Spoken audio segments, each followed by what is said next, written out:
Good evening, folks. It's Brent Holland from Night Fright. You're listening to CKLU.ca 96.7 FM. Tonight, the JFK conspiracy. The JFK conspiracy is the biggest conspiracy in history, the consequences of which are still resounding to today. But was it just one lone nut assassin, Lee Harvey Oswald? Was there more than one shooter in Dealey Plaza that day? Was there indeed a shot from the front and from the infamous Grassy Knoll? Since 1963, forensic investigation techniques have evolved, and technology has become more advanced in a wide variety of fields. Tonight, live from Dallas, the heart of it all, senior crime scene investigator Sher Fiester is here. She has the research, she has the science, she has the facts. What she has found will blow you away. Tonight, it's the JFK assassination on Night Fright. Oh, and one more thing. All the rumors you have ever heard about the assassination are true. Strap in and hang on. Here we go.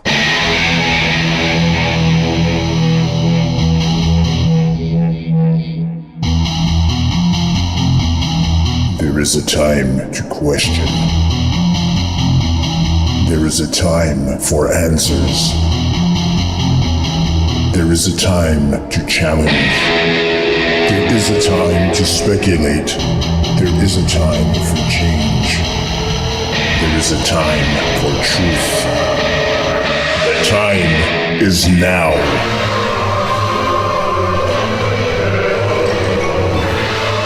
Welcome to Night Fright, your voice in the dark for paranormal and conspiracy radio.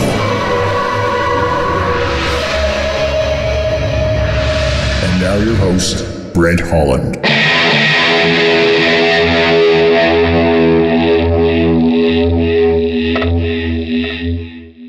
Good evening. I'm pleased to welcome to Night Fright for the very first time, live on the phone all the way from Dallas, Texas, senior crime scene investigator Sher Fiester. Sher, welcome to the show. Thank you so much for having me. Oh, you're very welcome. Thank you for being here. It's a long way from Dallas to Sudbury. Yes, it is. How are you this evening? I'm doing fine, thank you. Excited to be on the show and to have an opportunity to speak to maybe a new group of people that are not familiar with my organization and the things that we found. Just let me give the JFK Lancer website URL out. It's www.jfklancer.com. And why it's called JFK Lancer is because the name Lancer was actually given to JFK as a code name by the Secret Service, and his wife's, the First Lady Jacqueline Kennedy's code name was Lace, so it was Lancer and Lace. So right now we're speaking with Sher Fiester. You're listening to CKLU 96.7, and Sher, let's jump right in and perhaps give folks a little bit of a background, why you became a crime scene investigator, and everybody's seen the shows, I'm sure, on television now, how the science worked its way into the assassination as of late, due strictly to your own investigation and your own initiatives. Well, I wish that I could say that I grew up wanting to be in police work or forensic work, but it really didn't happen that way. I kind of backed into it. I was looking for a job, and someone that I knew very well and worked for a sheriff's department said, "You would be a great police officer. You should apply." Well, at the time, they had no women working on the force except as dispatchers and in clerical positions. However, I did apply, and surprisingly, I found myself one of the first women on the streets of this community in Louisiana. And after about 3 years, they had an opening in the forensic unit, and they came to me and said, "We would like for you to do this." Well, the forensic unit... Sher, could I just ask you around what era was this? 1980s, very early 80s. You see that people forget that women weren't in positions like this, and as early ago as 1980. Right. And really at that time, to say you had a forensic unit was something that was very rare. Mm-hmm. And as a result, the agency that I worked for had developed a very highly sophisticated team, and we helped and assisted with investigations in 8 parishes because it was so rare. And they asked me to become a member of this team, and ultimately I said yes. At first I said, no, I don't want to do anything with the dead bodies, you know. I don't want to do that. I just couldn't imagine how that could be good for me. And I turned it down. And they came back again, and this time they brought a book with them about forensics and said, don't tell us no until you've read this book. And I had just barely gotten into the book, and I realized I would love to do this. So I decided I could handle the gruesome scenes and went ahead and accepted the position. And I was very lucky because I worked for an agency that believed in training, and they sent me to an unbelievable amount of schools. And so I found myself slowly becoming a forensic investigator.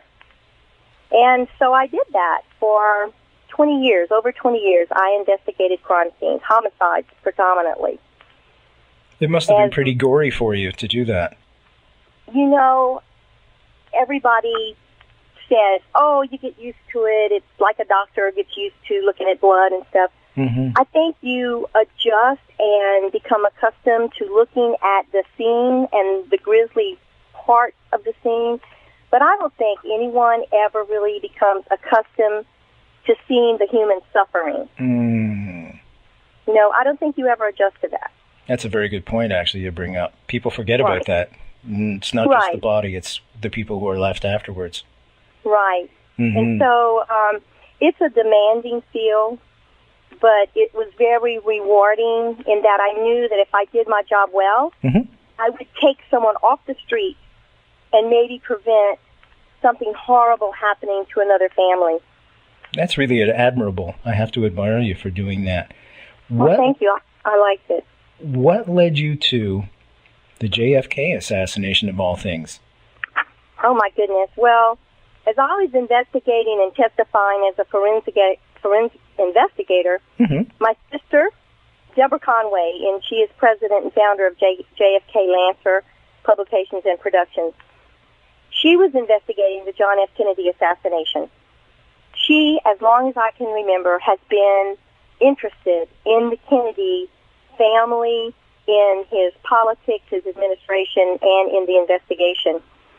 And for years, she would say, please look at this case. And I would say to her, there is nothing that I can add to what has not been done. I'm sure that people that are a lot more experienced than me have looked at it a lot longer, and there's nothing for me to do. Mm-hmm. And I literally would just brush it off. You know, I too love the Kennedys, but Robert Kennedy was the Kennedy that I was infatuated with. Uh-huh. He would have been the first man that I could have voted in an election. Oh. It would have been his presidency. So it was a very important time in my life, and I was more focused on him. And so I think I, on his death, got caught up, you know, in the times and mm-hmm. lost my interest so much in the Kennedy assassination and in him. And for all those years, I was doing something that no one had ever done with the Kennedy assassination. I was reconstructing crime scenes and applying current forensic techniques to crimes that were occurring. And I mistakenly thought that others had done that with the Kennedy assassination and was very surprised to find out that I was wrong. Why do you think nobody had looked into it before yourself? Well, I say that I was wrong and that no one had looked into it. Mm-hmm. Once I came forward, I had other people come to me privately and say, you know, we did this, and I know that you're right, but why are you doing this? It is just a political killer. Mm. You know, don't associate yourself with these nuts. That's what they said.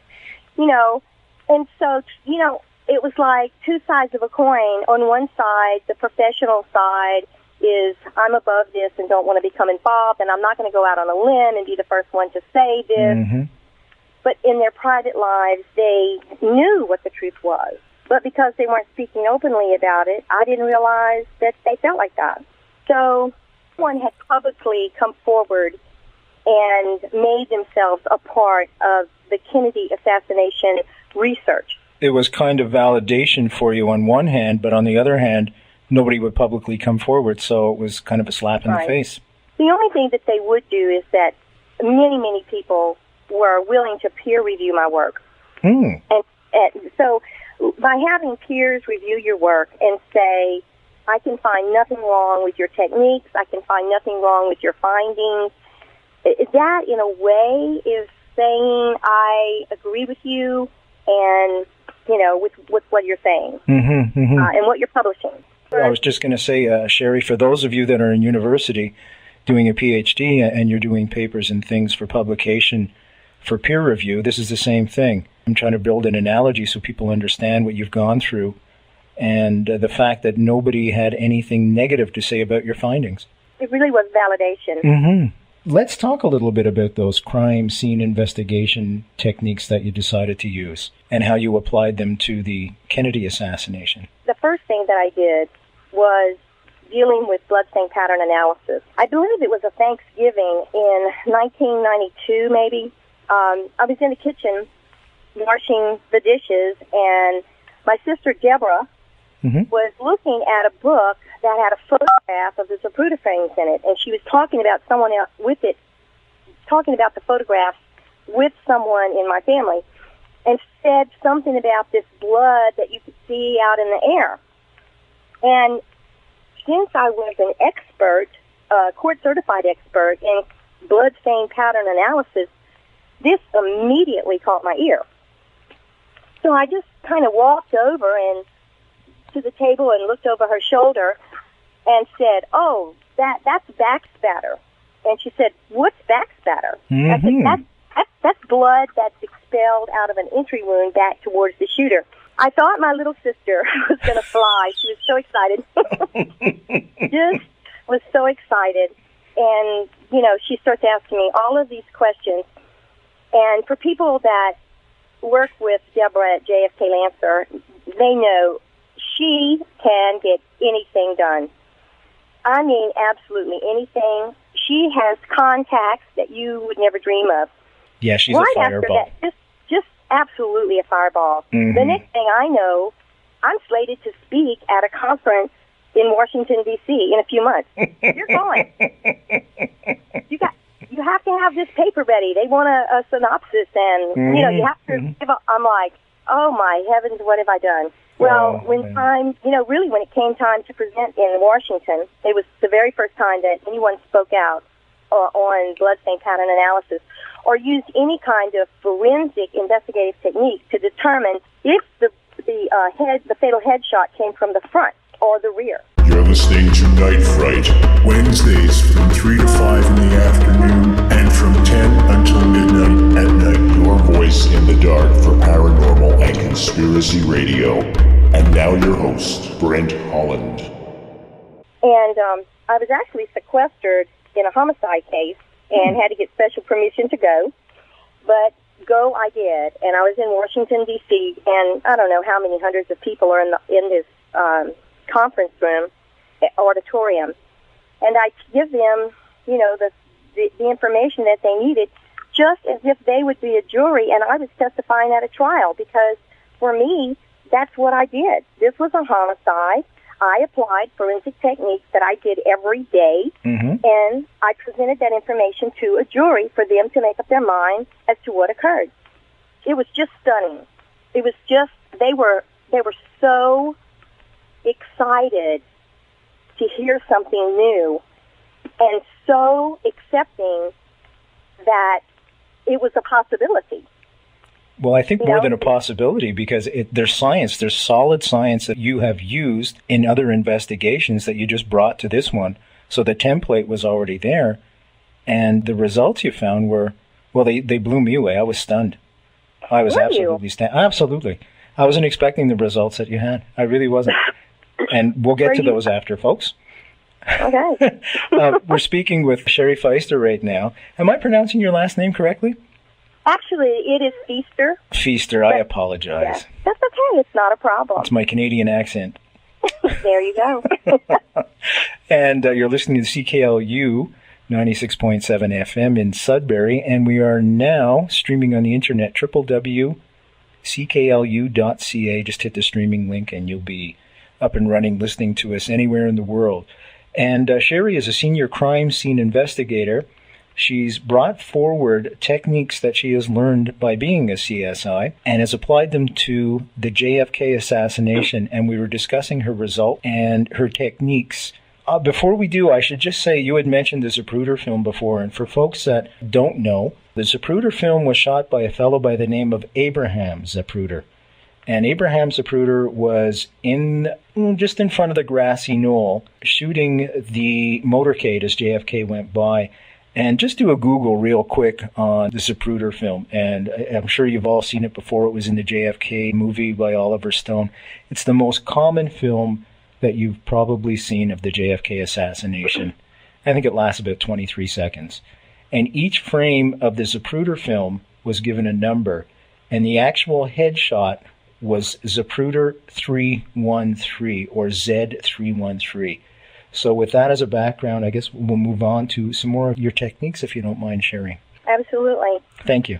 Well, once I had presented the bloodstain pattern analysis at several conferences, I retired from police work and found myself with more time on my hands than I was used to.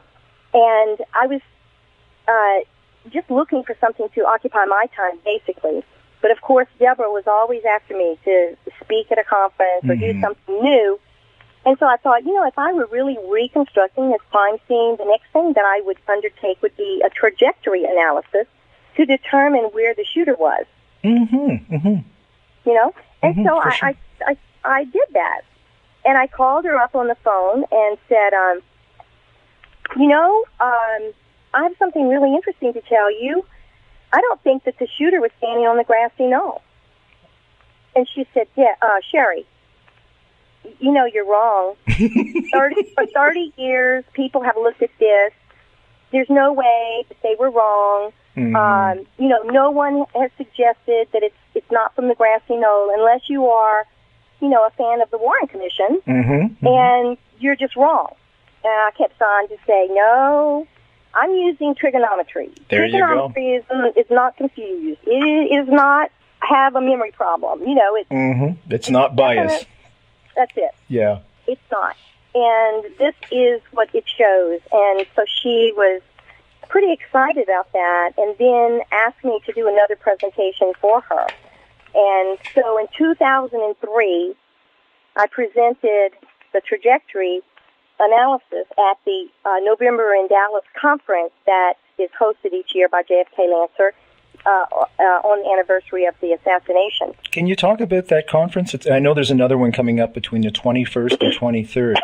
Would you mind giving a bit of the history of it and where people can go to sign up for it? Sure.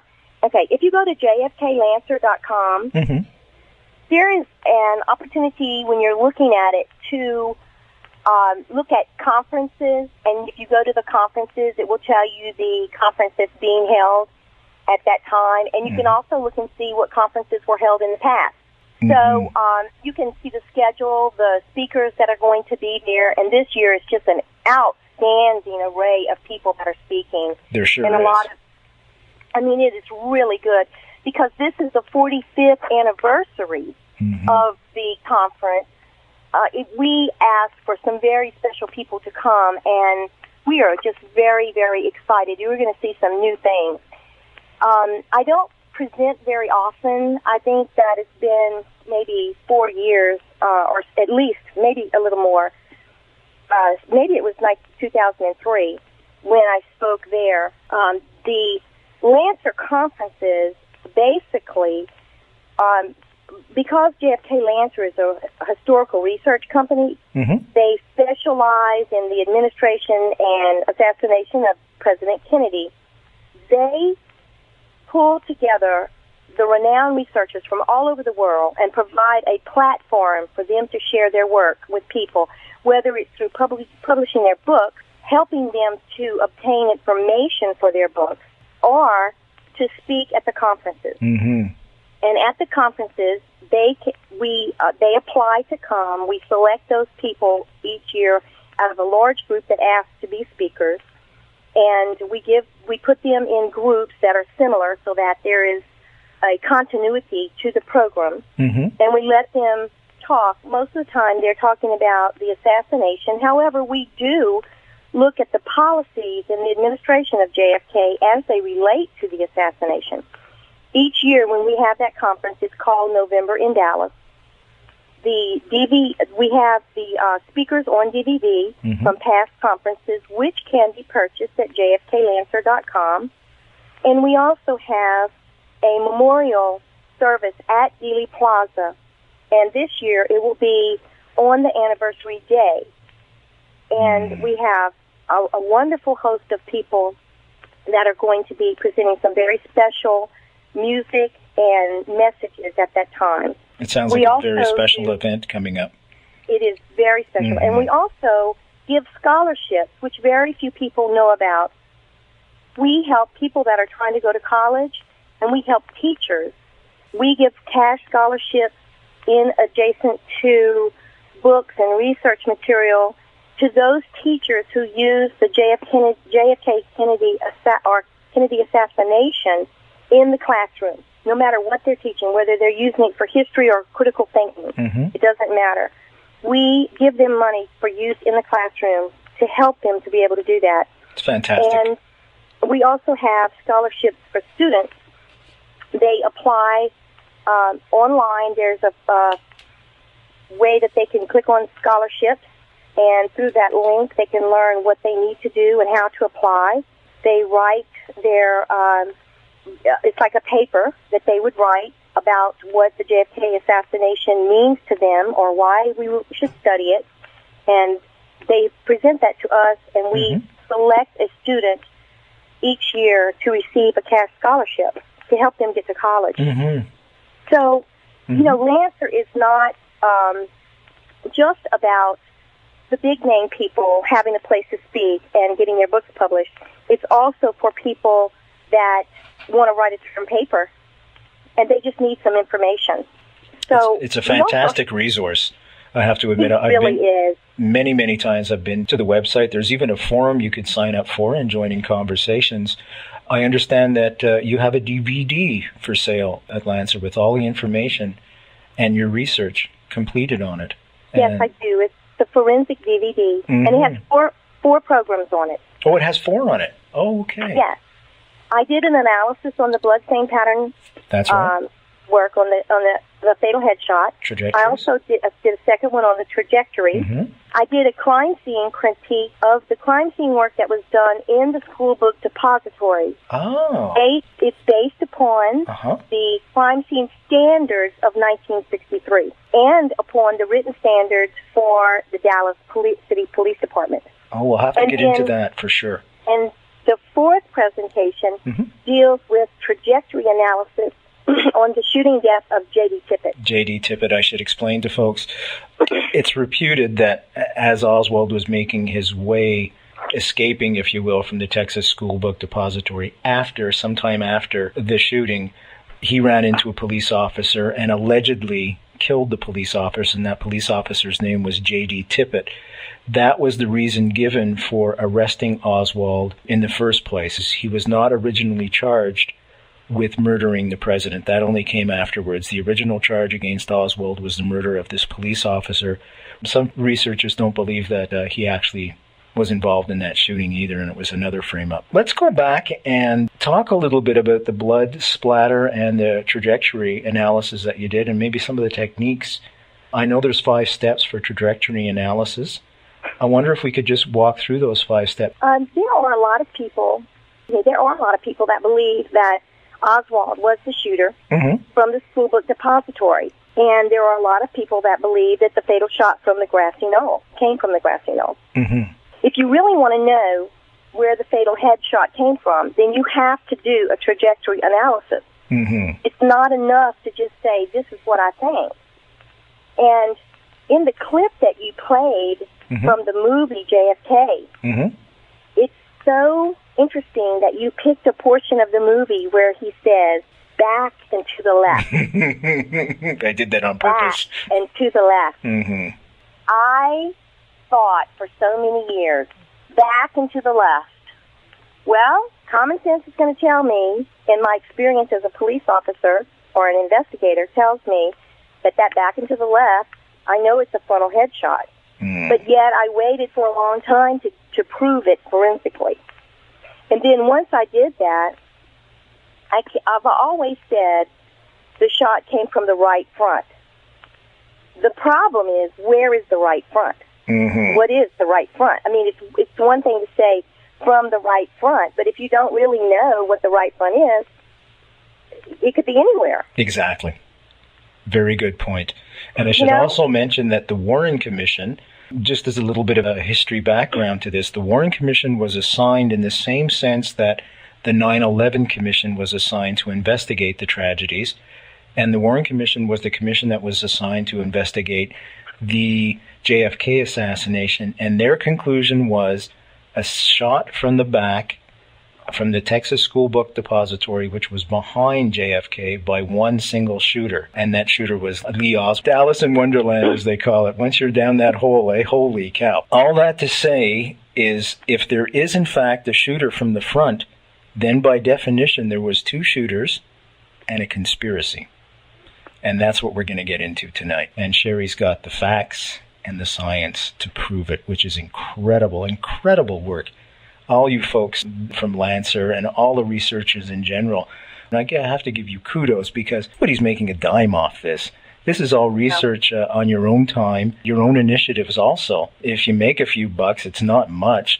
It's not like you're all Stephen Kings when you write a book and you make millions off them. You know, if you break even, you're lucky. And as a musician, I know what that's all about. Trust me. You release a CD and you hope you can cover your printing costs. I do want to say that, since you brought up the thing about money, you're absolutely right. I do not know of any researcher that either began this work or continued their work because they wanted to make money. That's right. Because you do not make money doing research. That's right. It really isn't. I'm going to tell you, there is a reason that they do this, and I guess the reason for all of us is pretty much the same. I want to go back to, I guess, a quote of President Kennedy's to help explain that. President Kennedy once said, "For the great enemy of truth is very often not the lie, deliberate, contrived, and dishonest, but the myth, persistent, persuasive, and unrealistic." And that is what happened for so many years. There was a myth that the Warren Commission wanted people to believe. It was persistent, it was persuasive, but it was unrealistic. And because it was, people had to know the truth. And for so many years, the people that struggled to find the truth were just laughed at. They were called conspiracy buffs, as if this was a joke. Almost as if they were lunatics or something for even believing such a thing. Absolutely. It's just like the people that I worked with said, "Are you nuts to do this?" But people that are in research are seekers of the truth. They are like soldiers in a war, and they are not winning in a material way. At all. I mean, war is hard. That's right. And it takes its toll. It demands a lot of you. And all of those people that have done so many things, and I mean, you just spoke with Larry Hancock. He's an excellent, excellent example. Fantastic. And my sister Deborah Conway is another example. There you go. She is unbelievable in her commitment and dedication to revealing the truth as it relates to President Kennedy and his assassination. And thankfully, because of her struggle to do so and her commitment to do so, and when I say commitment, I mean a full commitment, the truth is being revealed. And that is the satisfaction that these researchers get from it. You're listening to Night Fright, Wednesdays from 3 to 5 in the afternoon and from 10 until midnight at night. Your voice in the dark for paranormal and conspiracy radio. And now your host, Brent Holland. In my opinion, it's love of country, but it goes beyond patriotism. It's love of freedom itself, and that precious gem we all hold dearly of freedom. You know, it really is. It really does come down to something like that, almost to an individual when you speak to someone who's been doing this for many years. It is just ingrained in them that the truth would be known. And so that's what they're doing. So when you purchase something from JFK Lancer, or if you attend the November in Dallas conferences, believe me, every penny that is spent goes right back into research. There's no one benefiting financially. There really isn't. Yeah, there's no private jets there, folks. No, my goodness, no. As Sherry has been saying, it is the 45th anniversary of the JFK assassination. And tonight we are lucky to have Sherry Fiester. She is a crime scene investigator, senior crime scene investigator. She's on the phone all the way from Dallas, Texas, where it took place. And we're discussing the JFK assassination and her crime scene investigation techniques that have shown a frontal shot, but surprisingly, not from the Grassy Knoll, which everybody believes the fatal headshot came from. And there are 5 steps for trajectory analysis, and we were just discussing them. The first one being determine the approximate location of the entry and exit wounds. I was wondering if we could take them step by step and go through them. Would that be okay, Sherry?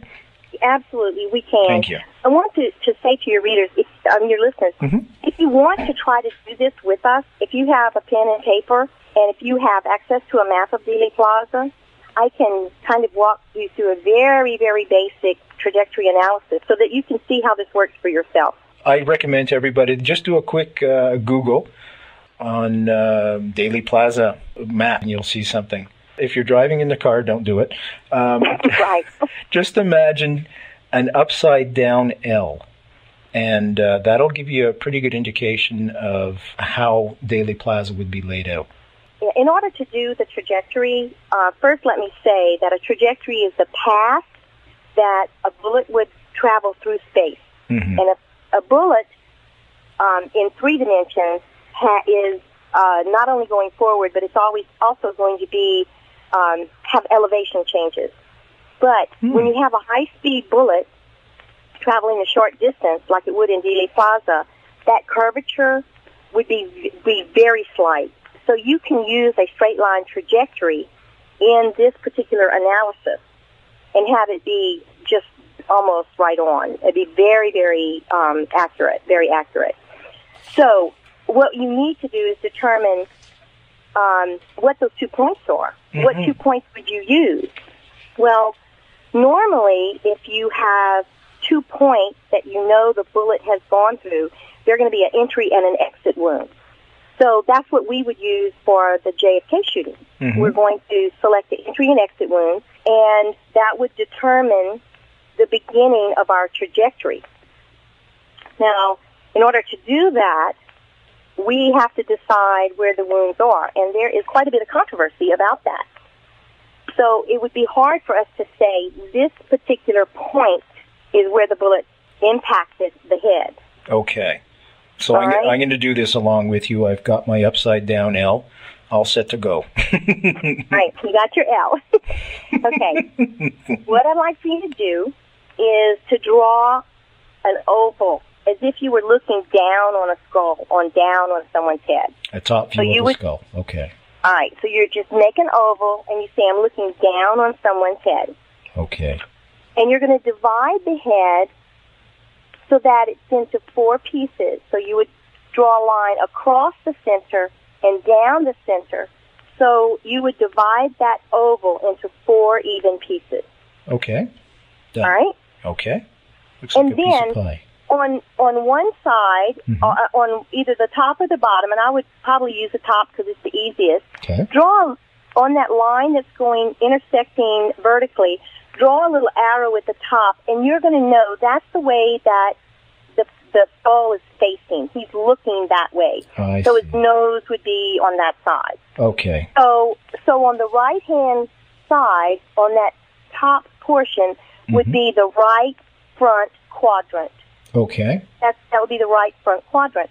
And directly below that would be the rear right quadrant. So RRQ, I'm going to initial it for rear right quadrant. Okay. Okay. What we do know about the entry and the exit is that it happened in those two portions of the head. All of the injuries to President Kennedy's head are on the right side. And all of the medical witnesses agree to that. So that is testimony, statement, photographic and video documentation, pretty much all the research information that you would want to see concerning that can be found on either jfklancer.com or maryfarrell.org, so that you can see all of this information. Now, the medical evidence is talked about in a lot of the testimony, including the Warren Commission and then the House Select Committee, and there's lots of other places. But to give you a few examples of where they say the head wounds are, the first one I'm going to talk about is Dr. Charles Crenshaw. He was at Parkland Hospital. We should explain what Parkland Hospital is to the folks that aren't familiar with that. Parkland Hospital, once JFK was shot, he was rushed to a hospital, and that hospital happened to be Parkland Hospital, which was about 2 or 3 kilometers away. Something like that? Yeah. Yeah, okay. Yeah. Dr. Crenshaw testified that the head wound was right behind the ear in the occipital parietal region, or the right rear quadrant of the head. That's his testimony. His words, right rear quadrant. Okay. Okay? Now, if you want to know where these bones are, the parietal bone is at the top and the sides of the skull, and the occipital bone is in the back lower part of the skull. And if you wanted to do this on yourself to see, if you put your fingertips together and you put your hands like the palms over your ear and your fingers were together on the top of your head, then you are pretty much defining the parietal region of the head. I'm doing that as you speak. Now, if you reach back with your thumb, kind of right in the center, you feel like there's a little ridge or a bump right in the back. Like if you were going to rest your head against something, that's the part that would touch. Right there is the beginning of the next part, and that's the occipital. So if you took your hand and if you took your right hand and you put your thumb right at the base of your neck, got it. Then your hand is your palm of your hand is pretty much showing the occipital portion. That's really clear. Thank you, Sherry. That's great. So other people also had the same observations. Dr. William Kemp, Clark Kemp, at Parkland, he was actually the chairman of the neurosurgery. So I would think he is experienced. I would think, yeah. He said there is a large wound beginning in the right occipital, which will be the bottom part, extending into the parietal region. So in other words, he said it's kind of low, but coming up on the back of the head. Okay? And the same thing is said by a lot of the people that were at Parkland. But they also had people at Bethesda that made observations. And Bethesda Hospital is where the president's body was taken when it left Dallas so that they could perform the autopsy. Okay. All right? Now, this is James Humes was the chief autopsy pathologist, and he reported, and I'm quoting, there's a large, irregular defect of the scalp and skull on the right, involving chiefly the parietal bone, but extending somewhat into the temporal and occipital regions. Temporal means like what's behind your ear. So what he's saying is that it's in the back, and it's kind of over to the right-hand side and up a little bit, but it's a big area.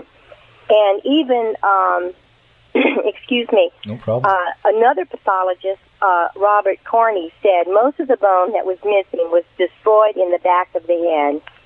So there's a lot of people that are saying the exact same thing, and they're all describing this big defect that's to the back of the head. And they're all professional doctors, well-versed in... That's right. They are. So when you look at the injuries that are talked about, that is going to be a major injury. So we know that there are a lot of people that say that the right rear quadrant had an injury site, but they're not talking about a point. They're talking about a large area. So in order for us to get 2 points, they're not going to be little pinpoints. They're going to be areas instead. Okay. So what we're going to do is we're going to say that entire rear area is now 1 point. Okay, I'm putting lines through it kind of like a grid. Okay. Just so we know that that's the area. So that's 1 point. Okay. So we need another point. All right. If you have ever looked at the Zapruder film or a frame from the Zapruder film, Mm-hmm. you can plainly see what looks like a pink blob. That's or right. Mm-hmm. there's something. Sometimes it appears to be white. Mm-hmm. That's in front of his ear on the right side of his head. It's towards the front of his head. Mm-hmm. And you can see the ear behind it, so you know that it's more or less in front. And people talk about that white blob, and they refer to it. Now what that is something that I have seen in life before many times in gunshot wounds to the head, and it's called a bone flap. Uh-huh. Or actually they call it bone flap, but it's an avulsion. And an avulsion can be a tissue avulsion also. If you have something that creates an open wound and it's just barely connected so it can kind of flap around, or, you know what I'm saying? It can open close, then that's what has happened here. And that's in the front right quadrant. Okay. So that whole quadrant becomes the second point that the bullet went through. Okay. So you really got these two big sections. Now, it's very important because we have this front part that has the bone flap. I don't call it, I call it a flap because that's what I see other people that are not medically trained call it. Yeah, that's probably what I would call it too. Yeah, unfortunately, as a layperson. Right, and so I want to make it as easy for everyone to understand about this bone flap. Okay. The bone flap, or the avulsed bone, is actually bone that has been broken away from the skull because of the damage to the skull, but it's still attached because it's attached to the scalp, and the scalp is not broken away, so it's just kind of hanging there. Uh-huh. Okay? Yeah. So in order to know that that's what it is, and to be able to say with some confidence that it's a bone flap, and that is another separate wound from what the doctors have described, you have to cover 2 points. Number one, why did they talk about it? Mm-hmm. Okay. Secondly, how does that happen? Why would they have that flap? We need to know those two things because they're very important. You're listening to Night Fright, Wednesdays from 3 to 5 in the afternoon and from 10 until midnight at night. Your voice in the dark for paranormal and conspiracy radio. And now your host, Brent Holland. Sherry, just let me tell people who we're speaking with that are just joining us. Folks, you are indeed listening to CKLU 96.7 FM here in Sudbury. And we are now streaming cklu.ca. Just hit the streaming link and you're up and running. More importantly, you're listening to Night Fright, and we're discussing the headshot of JFK. Sherry's taking us through a little bit of an exercise, and a terrific one. So far, I'm more clear on the headshot than I have ever been in my life. Let's just continue with that then. Okay, so first let me tell you what the doctors said about this bone flap, or this avulsed bone. Robert McClellan from Parkland Hospital, he was actually an instructor in surgery. So he's an instructor, and he says the parietal bone, and remember that's the one that if you put your hands together on the top of your head, that plate of bone was laid outward to the side. The right temporal, remember I said that was underneath, more or less underneath the ear and behind the ear? That's right. The right temporal and the occipital bones were missing. So what he's saying is we have a piece of bone that's come undone at the top and it's hinged down on the right side. And in the back, we have a hole at the back bottom part of the head. That's what he's saying. Sherry, what happened to the bone in the back of the head? Now, we know the other one's flapped down, but what happened to the bone in the back of the head? Did that just disintegrate? Well, some of it was thrown out and recovered as a Harper fragment. I see. That was the fragment that was found afterwards in Dealey Plaza. Yes. Right. Okay. And then a portion of it was collected by Jackie Kennedy on the back of the limo. That's right. And given to the doctors at Parkland. Just to relay that story, folks, if you have seen the Zapruder film, you'll see Jackie Kennedy jumping out of the back seat and onto the trunk of the limo. And many people for many years thought that she was trying to get away from the traumatic event, the gunshots to be specific.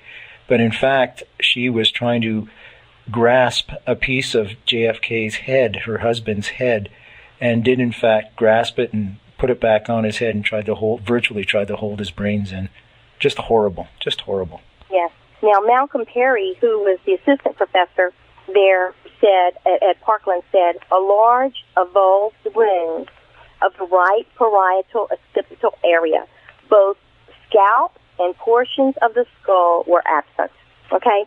So the flap was well documented. The problem was when the layperson reads some of this stuff and they have no first-hand experience in looking at it, it's hard for them to envision what the doctors are talking about. Mm-hmm. Okay? So the flap was there. It was seen in the Zapruder film, and on the ride to Parkland, Mrs. Kennedy, as you said, attempted to put that back. She wanted to close that wound. Mm-hmm. So she closes it back, and blood is very sticky, and it kind of dried there so that wound stayed closed, but the back open wound was readily seen. Later, Jackie Kennedy told Theodore White, and he wrote about it. He wrote, she remembered as I sat paralyzed, the pink rose ridges on the inside of the skull, and how from here on down, and she made a gesture from above her forehead. He was so beautiful. I tried to hold the top of his head down. Maybe I could keep it in, but I knew he was dead. And you can even see this flap in some of the autopsy photographs. That's right. Yeah, I've seen those photos too. Yeah. Okay. So we know that they had that flap there. And the flap was caused from a bullet, and flaps are created most of the time adjacent to the impact site. You don't see flaps in the back of the head where the flaps are normally associated with entry sites. Okay, I didn't know that. That's incredible. Right. So you have, to get a flap, what happens is you kind of need an understanding about how the bullet works when it hits the skull. Mm-hmm. On my forensics DVD, there's like a little movie, and you can see all of these things that I'm talking about broken down into little steps, little gifts that you can stop and study so that you'll have a clear understanding.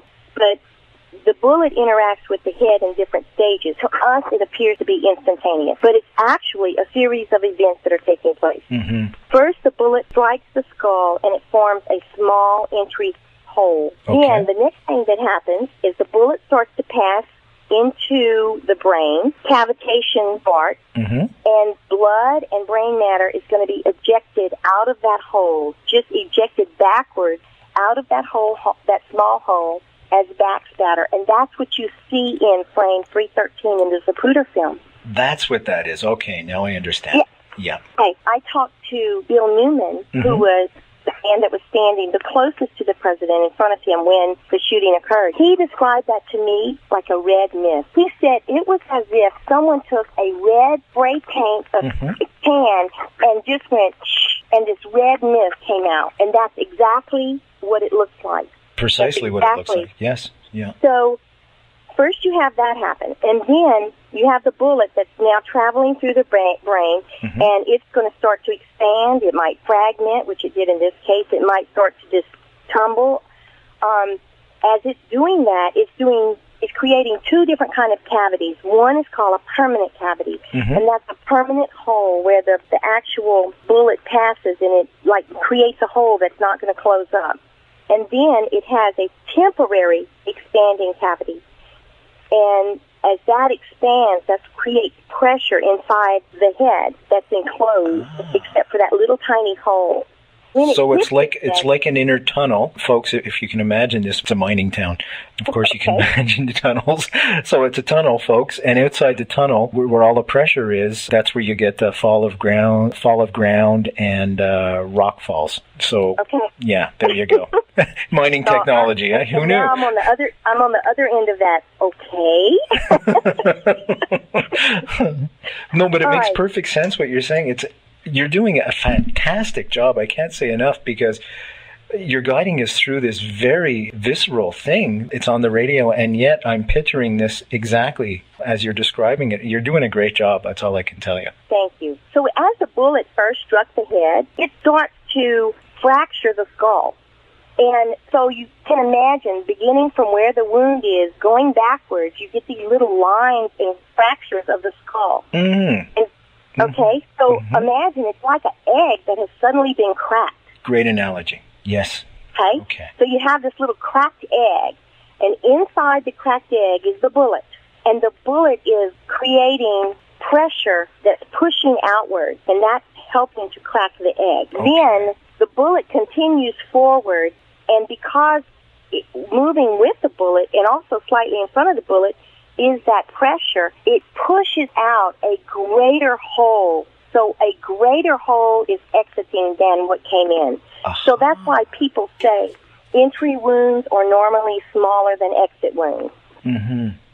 Okay? Very clear. All right. So you have this blood being expelled as back spatter that looks like a mist in the very beginning. Mm-hmm. But then when you have this new, bigger opening that's formed in the back, and you have the momentum of all this force picking up the blood and tissue, then a large amount of blood and tissue comes out of the back, and that's called forward spatter because it's going forward with the direction of the force. And that blood is going in every possible direction, and it gets on Bobby Hargis, and it gets on the Secret Service car behind them. Mm-hmm. It gets on the Cheney, who is the motorcycle officer on the other side, and it goes all over the limousine. I should say Bobby Hargis. Picture the limousine on the driver's side at the back in the rear, just near the rear left tire. That's where Bobby Hargis was on his motorcycle. Sorry to interrupt you, Sherry. That's okay. And Cheney is the motorcycle officer on the opposite side. So he's just mirroring him. Mm-hmm. Okay. So all of this blood that comes out that people talk about, in fact, I've heard people say it was like a bucket of blood. There was so much stuff that came out. It stunned them. Well, that's why more came out, because it's traveling out of a larger opening, which we've heard the doctors talk about, a big hole in the back of the head. That's right. And it has the force of all of that bullet with it. So all of that matter is being ejected out. Now, Sherry, can I just ask you a question? Would the bullet actually exit along with all that matter, or would it fragment inside the head, or what would happen with the bullet? There's a better question. I think it's a combination of those two things. I see. Okay. We have fragments in the car that are collected from this exit spatter. Okay. And we have fragments that are left in the head that are collected at autopsy. Now, I know the first thing people are saying, well, if the bullets are coming out of the back of the head, how are they found in the car? Wouldn't you want to know that? I would, for sure, because they were found actually in front of Connolly, weren't they? If I'm not mistaken. Yeah. Some of them were. Governor Connolly was sat right in front of President Kennedy. It was 4 seats in the back. JFK on the passenger side in the very back. Beside him to his left in the very back was Jacqueline Kennedy, and just in front was Jacqueline Kennedy was Mrs. Connolly, Governor Connolly's wife, and in front of JFK, just sitting directly in front of him, was Governor Connolly. In the front seat on the right-hand side was Secret Service Agent Kellerman, and on the left side was Secret Service Agent Greer, and Greer was the driver. I hope that can orientate the limo for people just a little bit. Yeah. That was great, yeah. When you think about where the hole is in the back of the head, the problem is we think that, or we may visualize that President Kennedy was looking straight ahead when he was shot, but he wasn't. No, he wasn't. Yes, that's right. Actually, he's leaning forward, and if you put your hand on the back of your head, like if you put your the outside edge of of your palm on that little bump. Remember we talked about that bump? Yeah, that's what I'm doing right now. And then you go up. If you put your hand, the bottom portion of your palm is at that little bump, and then you tilt your head so that your fingers are headed straight up, that's pretty much the position that his head was in. His head is tilted down. That's right, yeah. You can see that very clearly in the Zapruder film also. Absolutely, you can. You can see that. So because his head was tilted down, when the matter came out, it goes out in every possible direction. It doesn't go out like a stream. It goes out in a very, very wide cone. So as a result, if the hole is at the top, it's going to go in a 360-degree angle circling that exit. Or entry or exit, because it does the same thing no matter which one you're looking at. But that's how spatter acts. The characteristic spatter is that it travels in every conceivable direction. If you were to have projectiles or pieces of bone and tissue found in front of the president, then that is what you would expect to see because of the position of his head. And you know, that makes perfect sense, because I was reading William Law's book. William Law will be a guest here, actually, towards the end of the month, and we'll be discussing witnesses from the autopsy. He's got a lot to say, too. Agent Kellerman, I said before, was a Secret Service agent in the passenger side in the front seat, had bone splattered on him, and also the driver, Agent Greer, Secret Service Agent Greer, had stuff splattered on the back of him. And I was always confounded because I couldn't understand the correlation why the people driving behind him would be splattered and the people in front could be splattered at the same time. Now I know. You've made it crystal clear for me. Thank you. Well, you're so welcome. And one of the other things that a lot of people are concerned about is, would bone really go that far? And when you think about that, pieces of bone and tissue were found on the Secret Service car windshield and on the arm of the driver in the car behind them. And that is very consistent with how blood spatter reacts. And while I'm saying that, let me mention this. There are people that say, I don't believe that blood spatter is real. I think that was painted in. I think that the Zapruder film has been altered. You know, I've heard that also. There are people that believe that, but let me say this about that blood. Bloodstain pattern analysis as a field was not even known in 1963. It wasn't even known. In 1971, that is when the first study of bloodstain pattern analysis as it relates to high impact began to be studied. So law enforcement did not know about it. The general public did not know about it. You know, the CIA and the FBI did not know about it. The mob didn't know about it, and Cuba didn't know about it, and just pretty much anybody else that you want to say painted that in didn't know about it. So that clarifies that aspect for me. Obviously, it's real blood spatter. Yes, and you know that I have recreated, because I teach this, and of course I should say, I don't still teach it because I retired now, but when I was teaching it, I videotape it, and it takes the same length of time in the video that Zapruder made for that blood to be dispersed as it does when I am doing it on a shooting range and shooting into a bloody object. Blood reacts in a very consistent, measurable, reproducible manner. So there you have it, folks. You're listening to Night Fright, Wednesdays from 3 to 5 in the afternoon and from 10 until midnight at night. Your voice in the dark for paranormal and conspiracy radio. And now your host, Brent Holland.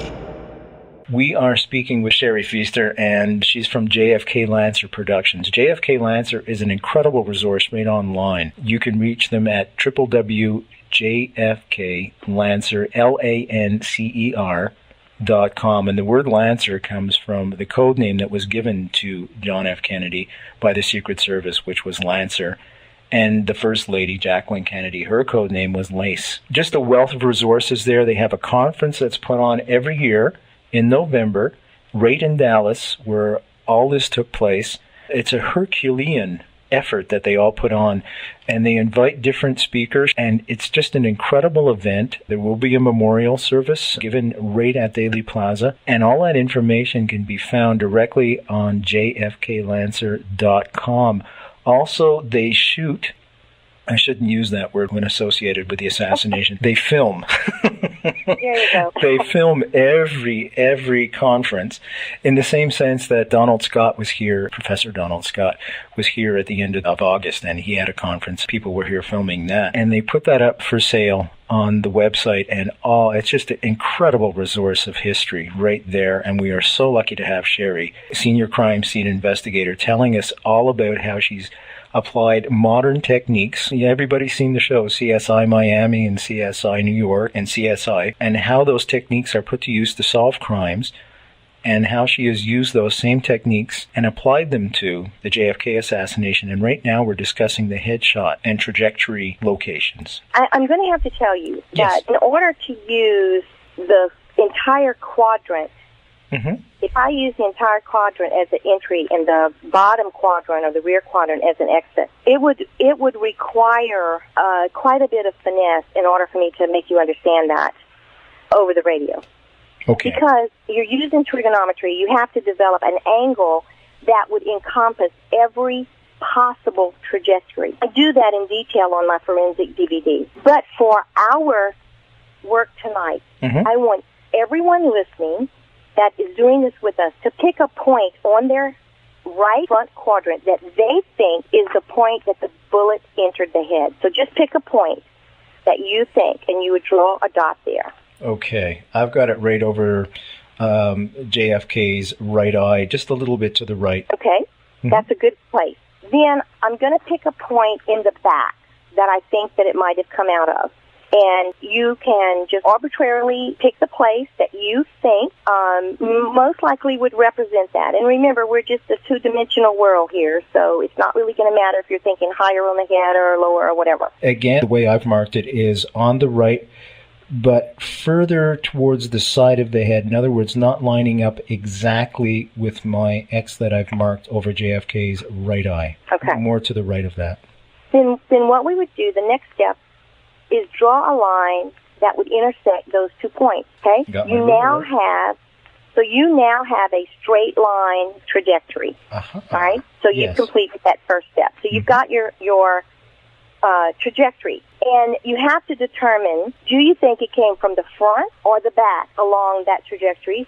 Because, there's some people that are just entrenched in Oswald shot him. And you know what? If you are a believer that Oswald shot him and you do not believe that it came from the front, you can still do the trajectory analysis. It'll just be backwards, okay? Okay. So trajectory analysis is going to work regardless. You might be surprised that your shooter was not where you think he was, so, So you might have to give up that rear shooter. You might have to give that up. So most people do believe that the shooter was from the front, if nothing else, because of the direction that the president fell, going back and to the left. I mean, if you strike a golf ball, it's going to go in the continued direction of travel. And so that's what has happened here. So once you've determined that, then you want to determine the target position. So that means we've got to place JFK in Dealey Plaza. And before we put him in there, I mean, we can know where he is. If you have, you talked about Dealey Plaza looking like a 7, right? Close enough for rock and roll, yeah. It's close enough to rock and roll. Yeah. Like maybe an upside-down L. But let me just say, if you want to get a real good picture of what it looks like, if you draw a 7 with a straight line at the top, and then you know how some people make their curve go kind of down and to the left, it's kind of a fancy-looking 7, or they make a 2 that has like a swan's neck that kind of curves in. Well, Dealey Plaza actually has that 7 or that swan curving neck on the right. It has a straight line, street, and then if you would mirror that 7, so that 7 is going the other way, that's how Dealey Plaza looks. So yeah, you have that's a like better that description than I gave, that's for sure. Thanks, Sherry. Okay. Okay. So you would have like 2 swan necks that are if you were looking at just the outside edges, it would be as if, you know, when you make an hourglass, that's you right. shape an hourglass with your hands. If you took the top part of the hourglass, that is Dealey Plaza. Just draw a line in the center, and now you have the 3 streets of Dealey Plaza. There you And go. the little skinny net is where the triple underpass was. I'm going to use that in the future. I hope you don't mind. I hope there's no copyright on that description. You may borrow that. Thank you very much. When you talk about it, be sure that you talk about JFK Lancer. I will. I'm going to plug it every show this month. Then on the left-hand side of that little hourglass, there was a pergola. It was like a little semicircle area that ran parallel to the curved area. And on the bottom edge of that was a raised portion, a raised concrete portion where Zapruder stood. If you look at a map of Dealey Plaza and they show that little pergola, if you go straight out into the street at a 90-degree angle to where Zapruder was standing, you find the where people have painted onto the street where Kennedy was located at the time of the headshot. Okay, I've made So my that's X. how you place your head within the plaza. The question is, which way is he looking? Because remember when we first started the show, I said, I believe that he was shot from the right front. The question is, where is the right front? Exactly. Very good. Yes. Yeah. So we have to know where he was looking. Well, there have been 2 people that have really done a profound study on placing the president. One was Thomas Canning, and he was an engineer from NASA. He was on the Space Project division of NASA, and he was the one responsible for reconstructing Kennedy's head position for the Warren Commission. What we were talking about is the orientation of President Kennedy's head within Dealey Plaza. Okay, so there are 2 people that did a study on this. One was Thomas Canning, who was with NASA, and the others was Dale Myers, and he did a computer recreation. And now Dale Myers is a person that believes that Oswald did this. But you know what? It's okay. His math is still good. Okay. So I'm going to, and the other thing is that it coincides with Thomas Canning. And everyone else that's ever looked at this comes back and says, yeah, these people knew what they were doing. So using these calculations, we can determine how his head was tilted down, how far away from Zapruder he was also turned, and what the angle of his head was side to side, or so you're looking at the pitch and the tilt and all of this stuff. And for our purposes, we don't need to worry about any of that except how was he looking? What direction was he looking? Precisely, yeah. And if you want to know the direction that he was looking, remember I said that we had like this little hourglass look. And on the right-hand side, we have the street that's coming down. And on the right outside edge, where the concrete of the street meets the grass and the overpass intersects the 2, that is the point that JFK is looking. Okay? Gotcha. So the opposite side of the grassy knoll. He's looking away from the grassy knoll. He's looking away from the grassy knoll. Now, if you were in the limo, he would basically be looking out over the mirror that's found on the left-hand side of the vehicle or out over the left front wheel. He's looking out, not down the center of the limousine. He's looking off to the side, and because the limousine is in a curve, that even puts him more towards the other side. Good. So, yes.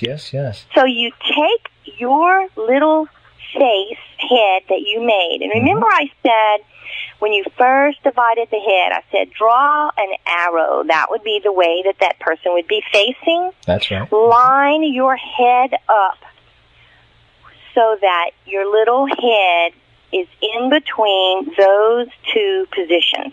I just did that.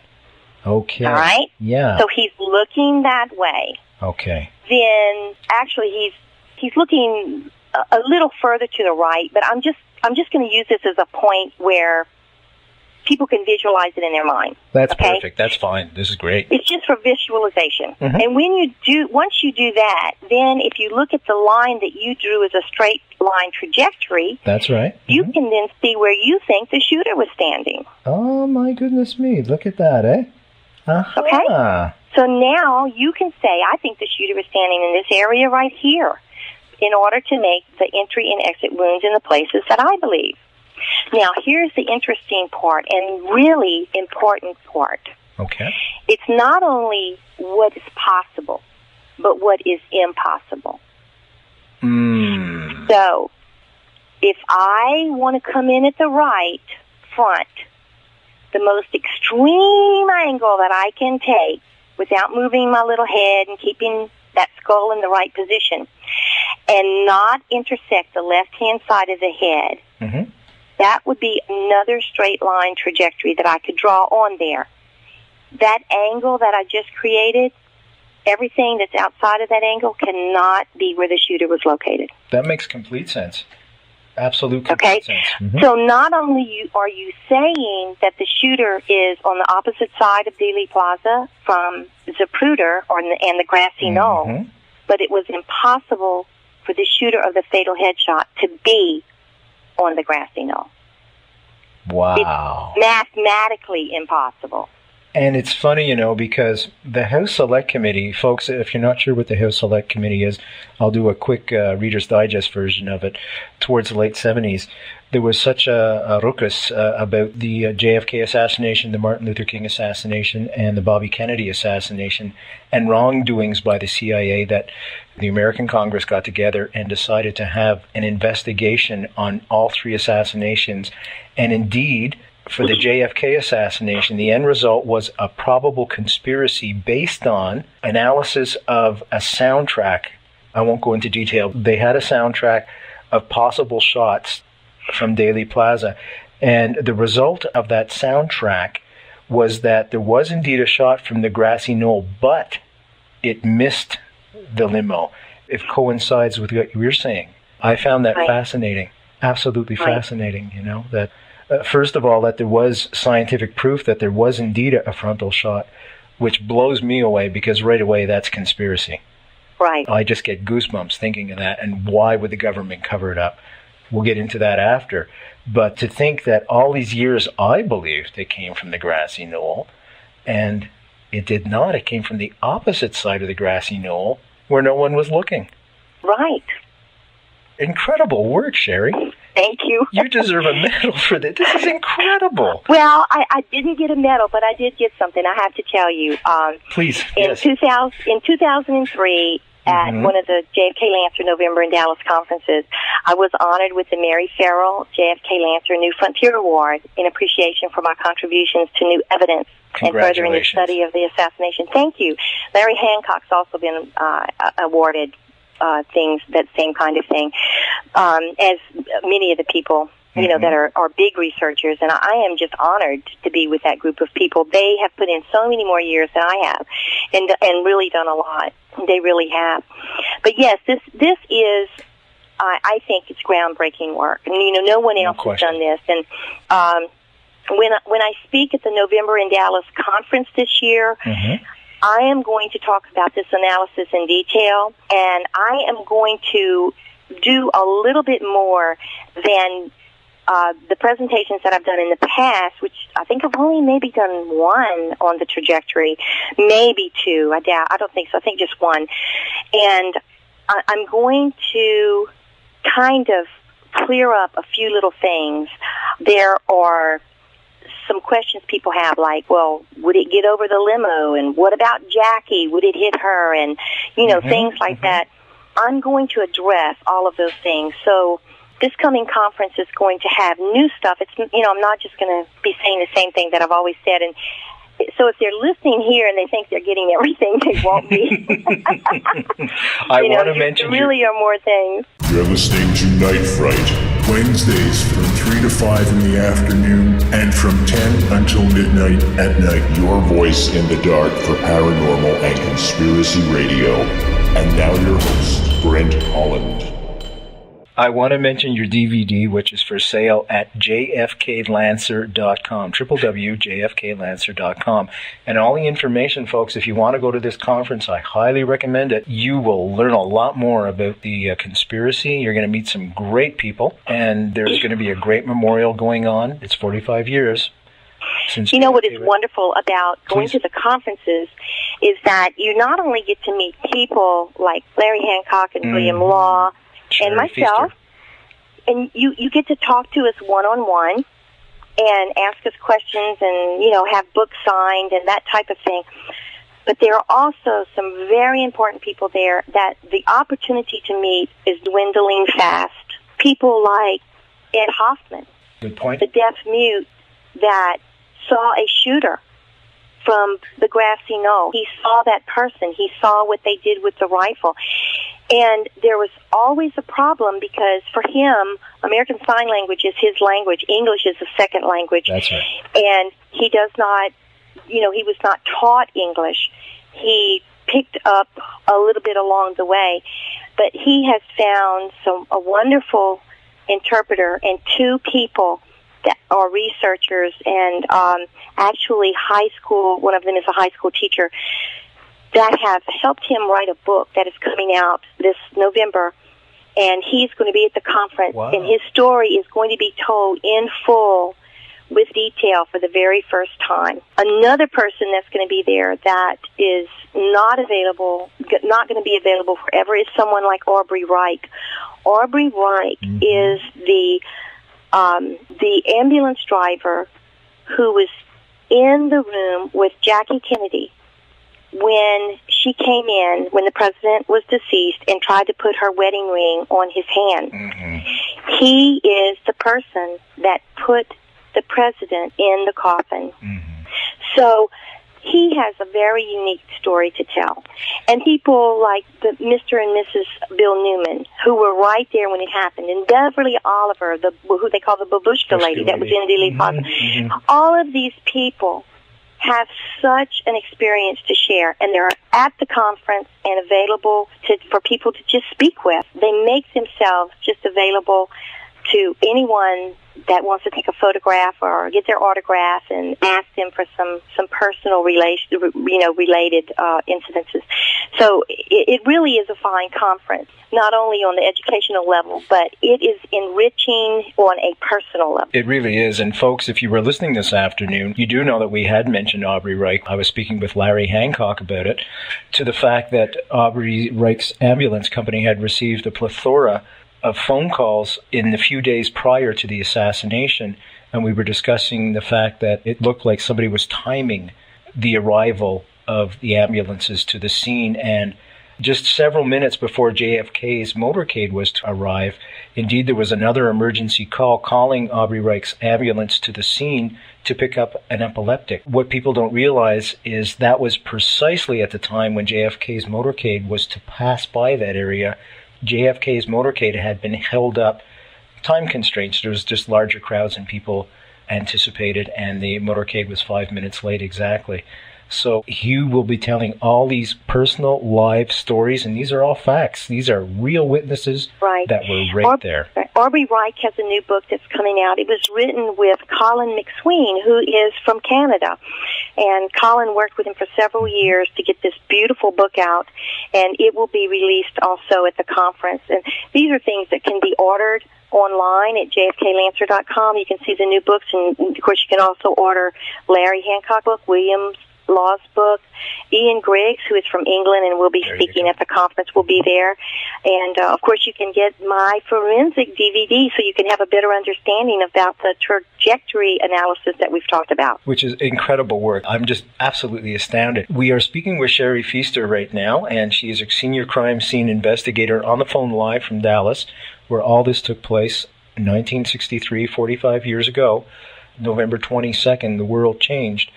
It was tantamount, folks, to 9/11. Those of you that are alive right now going to university and you remember 9/11, you remember where you were.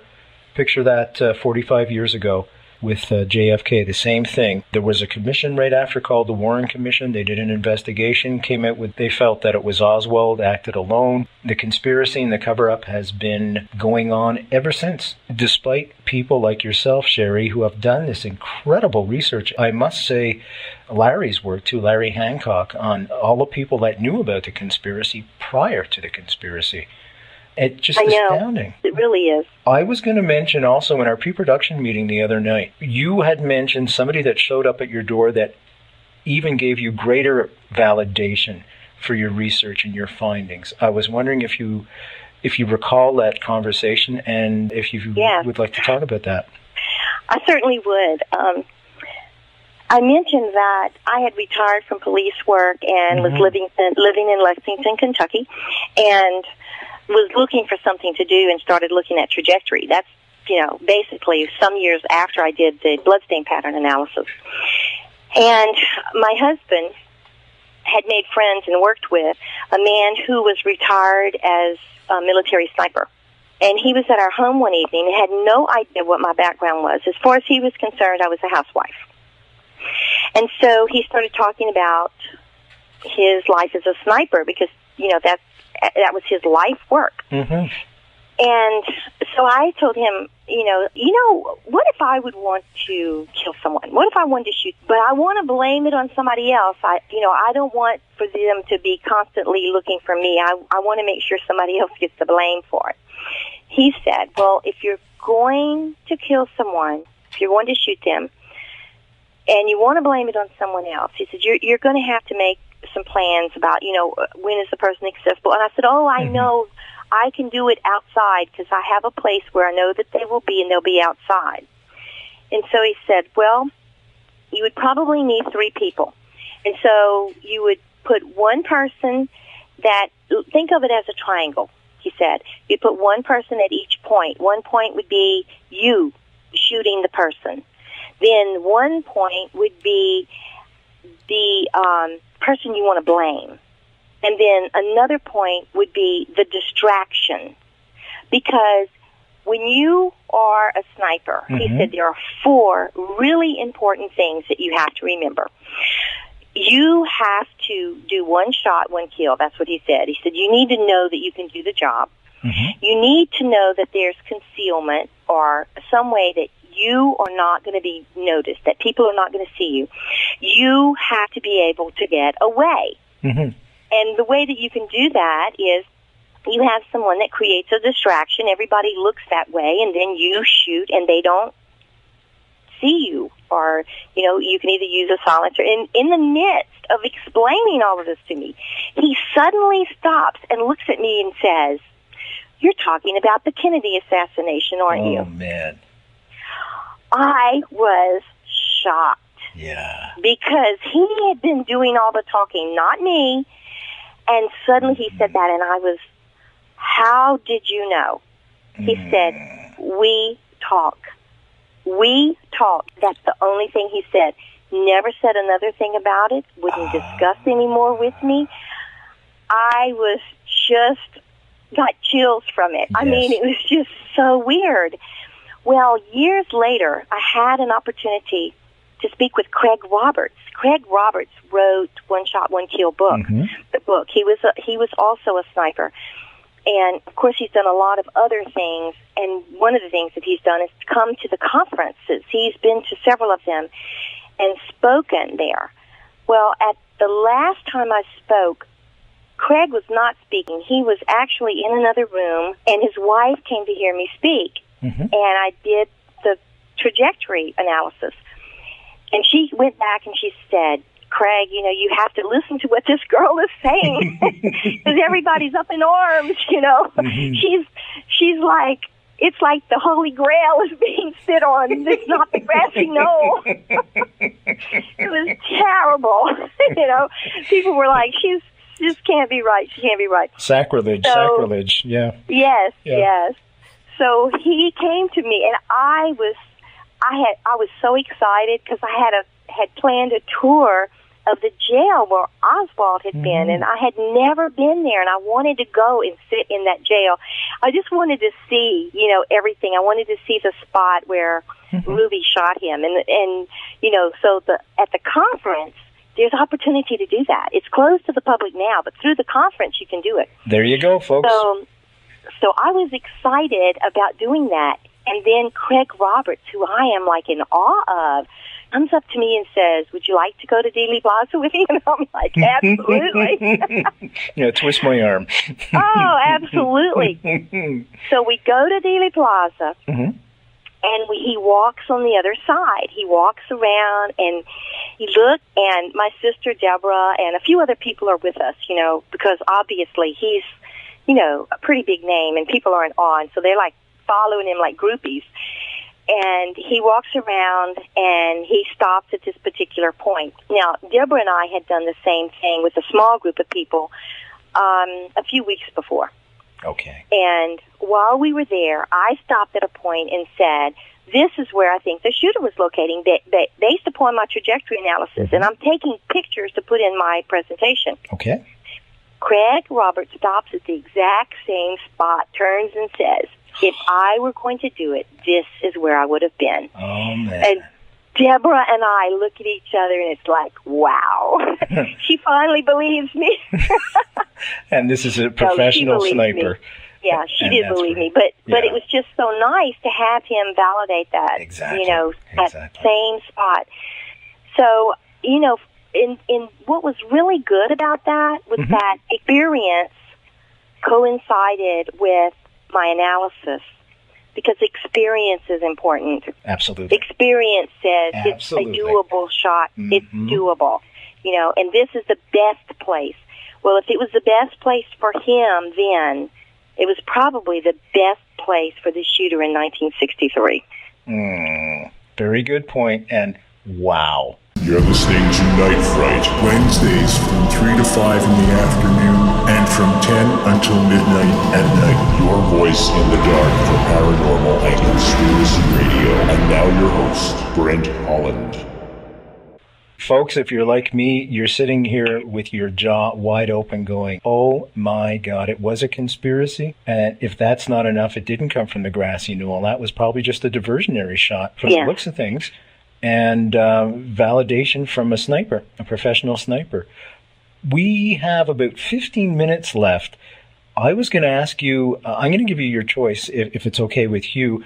Would you like to discuss the Texas School Book Depository and what you found there, or would you like to discuss the Tippett murder and what you found there? I don't think we're going to have time for both, but I could be mistaken. And I will have you back on, don't worry. If you're willing to come back on, young lady, you're here. I am willing to come back on. Absolutely, I am. I tell you what I would like to do is I'm going to give you one more choice. Okay. Okay, I'm going to give you one more choice. Because when I first talk to people about what happens when the bullet goes through the body, I thought maybe we could talk a little bit more about cavitation, because that's what blew the bones out, created the flap, and disperses the blood. Yeah, let's do that then. Yeah, and absolutely.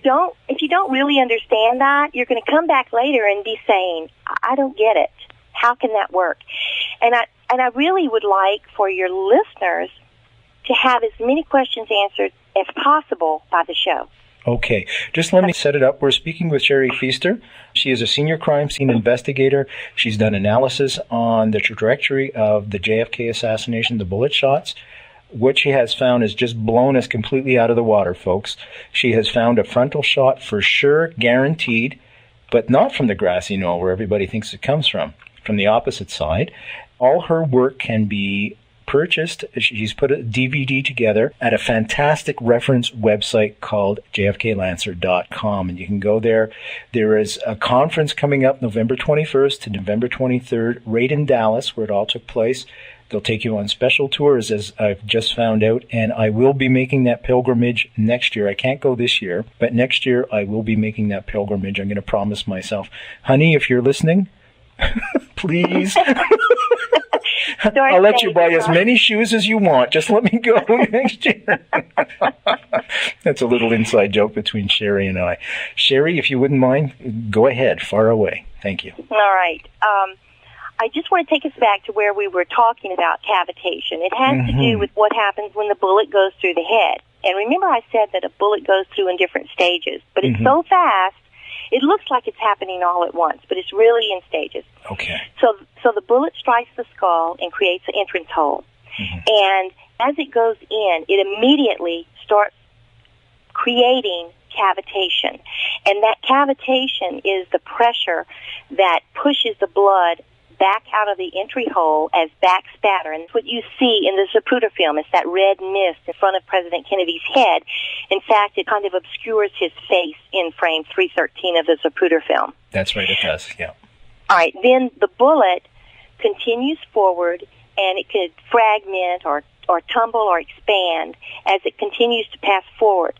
But at the same time, it's creating a permanent cavity, which is the hole that the actual solid projectile is creating as it drills through the brain. But also a temporary expanding cavity is created. It is temporary because it expands out and it comes back out, comes back in, as if someone, you know, the balloons that are long and skinny. Sure. And you can blow those up, and that's what it looks like. It's like it's around the bullet as the bullet travels. So it's like when you blow that balloon, you know how the balloon just kind of goes down and fills out? That's right, yeah.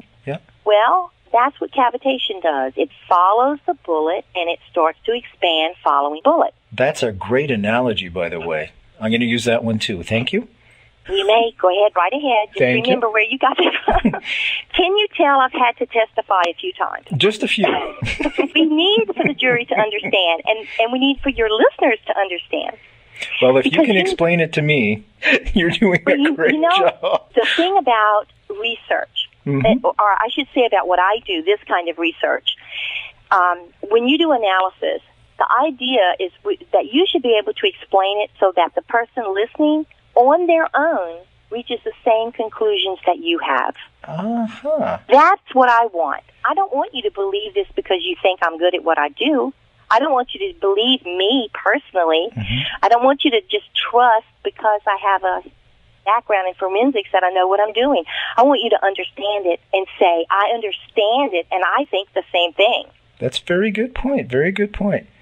Okay, You're a smart woman. Can't say enough about that. You're a smart person, young lady. Oh, thank you. So, as this bullet is passing through, at the same time, now we have the skull that is fragmented like the cracked egg. Right. And we have this pressure that's building up. Imagine if that balloon was inside an egg. It was a little tiny balloon inside the egg. So when it started to blow up, it would push some of that eggshell off. Of course, yeah. And some of the egg would come out. And that's what happens with the blood and the tissue. Because the brain cannot be compressed. You can't compress water. Okay? I see. Okay. So when the cavity expands out, and it's like a vacuum almost, when it expands out, it's compressing the brain, which has a lot of liquid in it. It cannot be compressed, and so it has to go somewhere. Well, if there's an opening, then it's pushed out very forcefully out of that opening. And if it's not, then if there's a crack in the skull, it can push it open so that it can escape. And that's how the bone flap or the pink blob or the avulsed bone, however you want to describe it, that's how that is created. That's incredible. So that explains everything that we see in the Zapruder film, right down to the bone flap, as you say. Right. Yeah. So, you know, when a bullet strikes the body, the idea is that the energy is transmitted to the tissue. Okay? That is, when people create bullets, what they talk about takedown power or kill power or, you know, whatever. No, that's right, yeah. That's what they're looking for, okay? The temporary cavity is much more damaging than the size of the bullet going through. The damage is in the cavitation. I see. So that's what causes the damage. Right. So if you don't have cavitation, then it just is an in and out wound. And so there's not a lot of damage. So that's why someone can be shot in, say, the shoulder, and it goes in and out, or the thigh or whatever. Not that they're not injured, but when that energy has a place to go. But if it's in the enclosed head, then the damage is much more severe. It's like a minor explosion inside the head. Exactly. But it's not that it's as is an exploding bullet, because you see some people say, oh, well, it was an exploding bullet. No, it doesn't have to be an exploding bullet. It just has to be a regular bullet. Cavitation. Right, because it's cavitation. And all of this happens in about 5 milliseconds. Oh, man.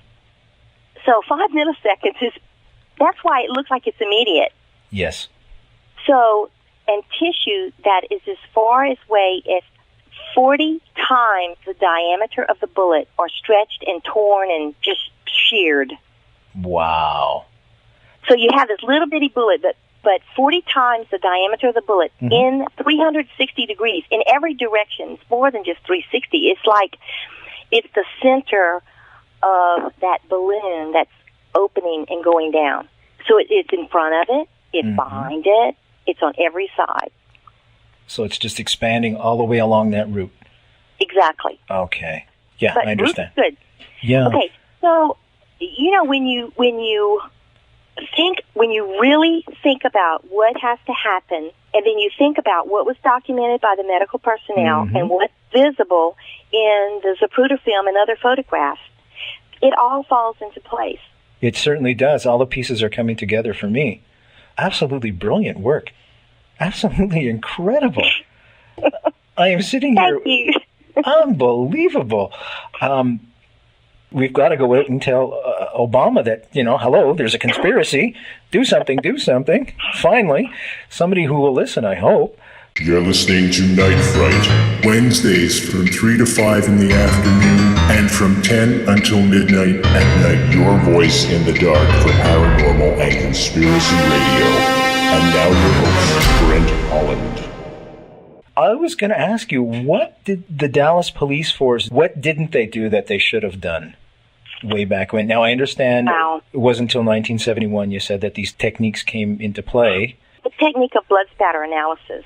Yeah, it was not available to them. Okay. So they had no clue it even existed.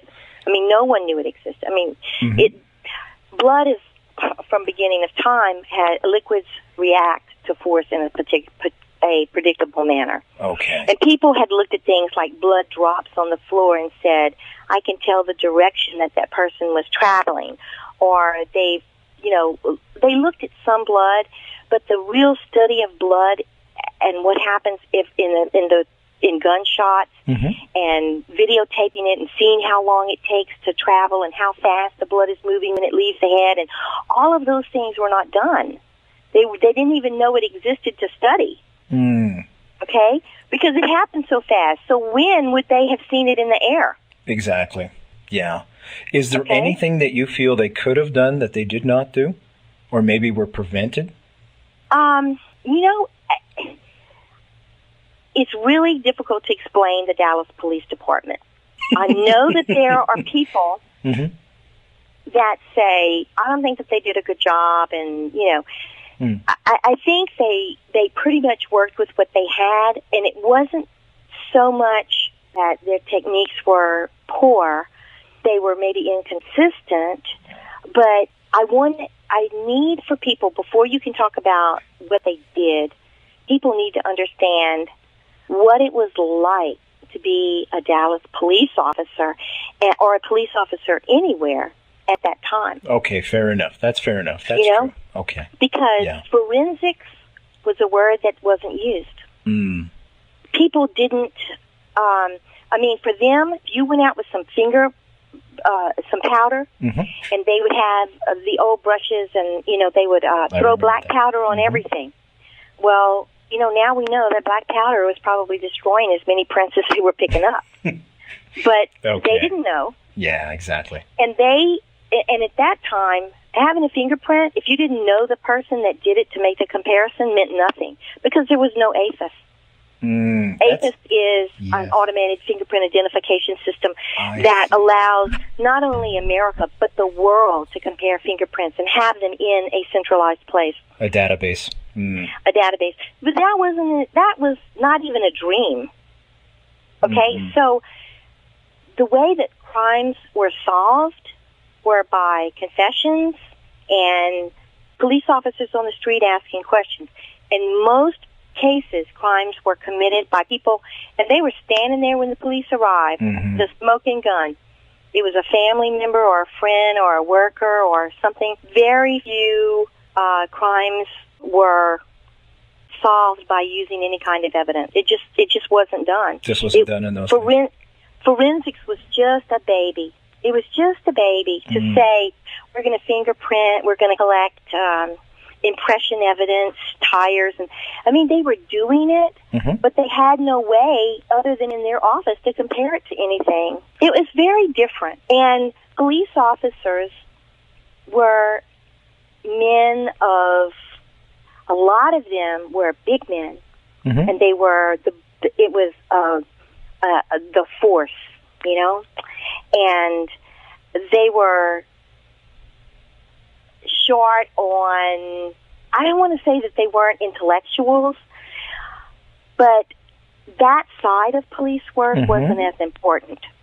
So people want to look at the Dallas Police Department and say, well, they should have done this, they should have done that. But they weren't trained to do this and that. And that's the difference. And the times didn't call for this and that. That's not how crimes were solved in those days, doing this and that. So before you really look at the police department and the work that they did in the school book depository, you need to know, number one, what was police work like then? How did you work with other agencies? And, what could you do with your agency? And then, what was it like to work with the FBI? Because I could talk for another hour on that. And don't worry, I will have you back on, and we shall do that. It's very different. Working with the FBI, let me just say, they're a wonderful agency, and, we need them, but they're a one-way street. I don't think they'd be surprised to hear that. They're a one-way street. Thank you, J. Edgar. And it can be very frustrating. It can be very frustrating. And, all eyes were on them, and there was a lot of pressure. So I don't know, how to really answer in 15 or 20 minutes even what happened with the Dallas police. I've done the presentation. I've only given it one time. It's on the DVD. If people are interested in it, they can buy the forensic DVD at jfklancer.com. And I hope that they do. And I hope that the listeners, if you have an interest in the Kennedy assassination, there are a couple of things that you really, really need to do. One is you need to be getting the newsletter that JFK Lancer produces. It's an emailed newsletter. And you sign up for it on the website, on the very front page, or you can sign up on the forum, which is another thing that you need to do. You need to be on the forum. Even if you're just a lurker and you're just watching what everyone else does, you still need to be there, because if you're not, you're going to miss a lot of really important conversation of people who are really serious about this. Very much so. Good information. The other thing you need to do is you need to attend at least one conference in your lifetime, because you need to see firsthand the people that were there, and you need to hear their stories firsthand. You need to meet the researchers that can answer your questions, your individual question for you. And you need to be able to say thank you to them, because, man, have they paved the way. Very much so. We're going to have to wrap up now. Sherry, I want to thank you profoundly. I mean, you've blown me away, and I'm sure you've blown my listeners away. Your research is impeccable. Your science is impeccable, and just phenomenal, phenomenal work. I have to congratulate you so much. And I want to thank you very much for coming on the show, and I shall be in touch very soon. Thanks again, Sherry. Well, thank you. I have enjoyed it very much. Thank you so much. Tonight we found out that there was indeed a frontal shot, and it did not come from the Grassy Knoll. I want to say, to continue your research, please go to jfklancer.com. That's it for me. Thanks so much for listening. You've been listening to Night Fright. I'll see you next week. Thanks, everybody. Thank you, Sherry.